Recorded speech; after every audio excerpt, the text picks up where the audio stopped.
తక్కువ వయసులో పిల్లలు పుట్టడం భారత్లోనే ఎక్కువ. సో ఎక్కువ బర్డెన్ భారత్లోనే ఉంది అని చెప్పేసి. సో ఈ ప్రీటర్మ్ బేబీల్ని పుట్టకుండా ఉండాలంటే వాట్ ఈస్ ద ప్రివెన్షన్స్, అంటే తల్లైన వారికి మీరు ఇచ్చే సూచనలు ఏంటి, దీని ద్వారా ప్రీటర్మ్ బేబీస్ తగ్గించే అవకాశం ఉందని చెప్పడానికి? ప్రీటర్మ్ బర్త్కి మనకి అన్ఫార్చునేట్లీ చాలా ఎక్కువ మెడికేషన్స్ కానీ సర్జికల్ టెక్నిక్స్ కానీ మనకేం లేవు. ఓన్లీ ఏదైనా సర్విక్స్ ప్రాబ్లం ఉంటే ఒక స్టిచ్ వేస్తారు. కొంతమందిలో ప్రొజెస్ట్రాన్ ఇండికేటెడ్ కొన్ని కండిషన్స్లో ఉన్నాయి, వాటిలో మాత్రమే కొన్ని రోజులు ఎక్కువ రోజులు మనం ప్రొలాంగ్ చేయడానికి ఉపయోగపడుతుంది.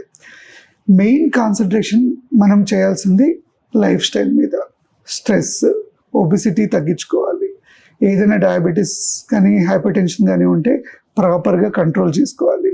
ఇంకా ఏమైనా వాళ్ళకి క్రానిక్ డిజార్డర్స్ ఉంటే అవన్నీ ప్రాపర్గా కంట్రోల్లో ఉండాలి. ఏదైనా ఆటో ఇమ్యూన్ డిజార్డర్స్ కానీ వేరే ఏమున్నా సరే అవి కంట్రోల్కి వెళ్ళడానికి మనం హెల్ప్ చేయాలి. And work life balance also should be better.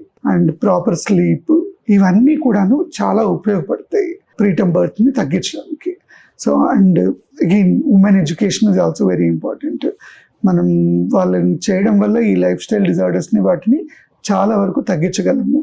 Nutrition కూడా ప్రాపర్గా ప్రొవైడ్ చేయాలి. అనీమియా రాకుండా చూసుకోవాలి ప్రెగ్నెంట్ ఉమెన్లో. సో ఇవన్నీ మనకి కొద్దిగా ఉపయోగపడతాయి. ఇన్ఫెక్షన్స్కి ప్రోన్ కాకుండా వాళ్ళని కొద్దిగా ఐసోలేట్ చేసి పెట్టాలి.